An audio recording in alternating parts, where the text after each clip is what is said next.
Siz enesiz. Анан ал келин. Энесинин үйүндө жүргөндө конок чыкырчу эмес. Бүгүн конокко жоопкер. Кайын журтун чыкыр атабысынын, кайынагалары, өзүнүн атасы. Той өткөрүп атат, жоопкер.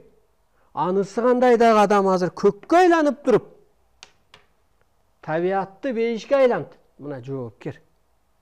Кышты жазга айланды, жоопкер. То есть арбай болуп кетти ааламга.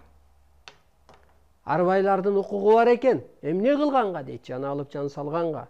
Арбайлардын укугу бар, ааламдык мыйзамды мыйзамдаштырганга. Арбайлардын укугу бар, түштөн, көрүнүштөн адамзатты улуулукка, кырсыктан, кыйынчылыктан улуулукка чакырганга. Анысы кандай, сен түрүү туруп алып туруп эле арбайдын ролун аткарып атасың, мындайча айтканда. Өлбөй сен көккө айландың. Мурун жаның асманга барып көккө айланып аяктан кызмат кылса, мына жайсаң ата Бүй Марям апага байланыш берип атат. Анысы кандай? Мен жайсаң атамын деп элестетсем болот. Азыр тирүү болуп алып эле мен улуулукка үндөп атам. Бир эле адам аркылуу эмес, бардык көр арманды. Ошентип психология такыры өзгөрөт. Көккө айланганда. Окуп берейин эми ошо психологиянын кээ бир жерлерин. Кандай психологияда болсо болот. Табиат аркылуу адамды башкар, адамзатты башкар дейт. Мына элем элестетиңиз. Табиатты тыңырактан аныбайсың, сен кантип башкарасың? Табиат өзү эмне экен?